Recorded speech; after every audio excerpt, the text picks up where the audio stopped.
के लिए आपका समर्थन मांगने आई हूँ। कांग्रेस यह चुनाव किसी से समझौता करने के लिए नहीं लड़ रही है। हम सरकार बनाने के लिए चुनाव लड़ रहे हैं। हम ये चुनाव आपके लिए लड़ रहे हैं। उत्तर प्रदेश के गौरव को वापस लाने के लिए लड़ रहे हैं।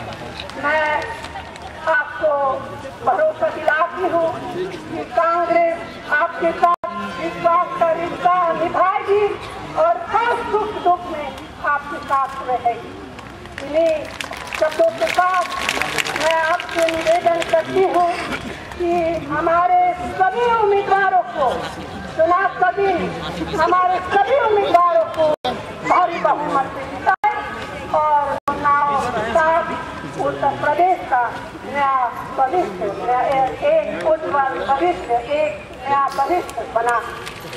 आपको अंत में आप सबको दूर दूर से इस सभा में आने के लिए फिर से बहुत बहुत धन्यवाद।